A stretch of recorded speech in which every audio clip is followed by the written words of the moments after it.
আসসালামু আলাইকুম। কাছের এবং দূরের যে যেখান থেকে আমার এই ভিডিওটি দেখছেন, আশা করছি আল্লাহর অশেষ মেহেরবানিতে ভালো থেকে দিন ও দুনিয়ার কাজে ব্যস্ত আছেন। আলহামদুলিল্লাহ, আমরাও আল্লাহর অশেষ মেহেরবানিতে ভালো আছি।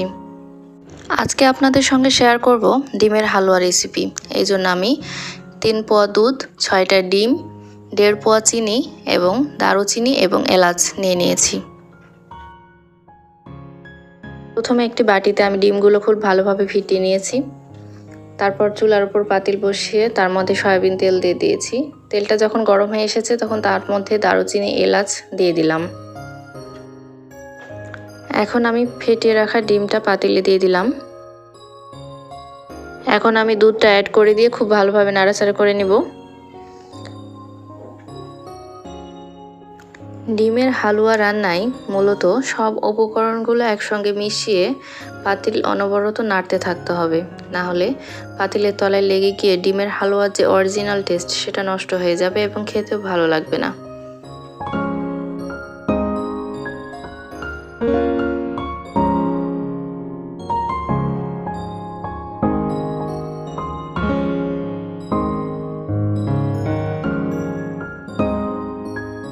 ইতিমধ্যে আমি এই ডিমের হালুয়ায় পরিমাণ মতো চিনি এবং স্বাদ মতো লবণ অ্যাড করেছি। যখন দেখবেন পাতিলে মিশ্রণটা লেগে যাচ্ছে না, ঝরঝরা হয়ে গেছে, তখন বুঝবেন যে আমার ডিমের হালুয়াটা রেডি।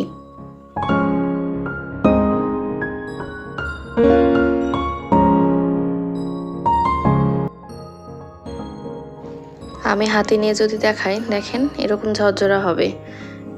এই নাস্তাটা বানিয়ে আপনারা সকালে রুটি বা পরোটার সাথেও খেতে পারেন, কিংবা বিকালে নাস্তায়ও খেতে পারেন। অসাধারণ মজার একটি ডেজার্ট। অবশ্যই বাসায় ট্রাই করবেন এবং জানাবেন কেমন হয়েছিল।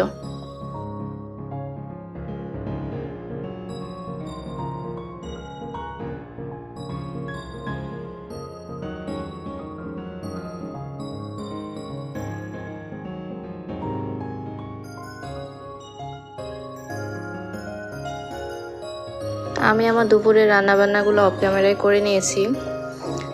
সব ক্যামেরায় দেখালে ভিডিও অনেক বড় হয়ে যায়, বোরিং লাগে দেখতে।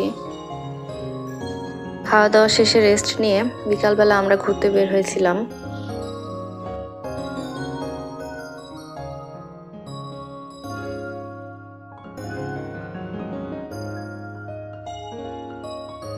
ভিডিওর মাঝখানে ভাইয়া এবং আপুদেরকে একটু রিকোয়েস্ট করে নিতে চাই, আমার ভিডিওর কোথাও যদি ভালো লেগে যায় তাহলে অবশ্যই একটা লাইক দিবেন এবং সাবস্ক্রাইব বাটনে ক্লিক করে অল বাটনটি প্রেস করে দিবেন।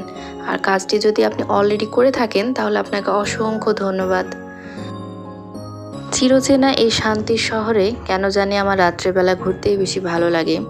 চারিদিকে সবুজ আর বিচিত্র লাইটের সমাহার দেখলেই মনটা জুড়িয়ে যায়।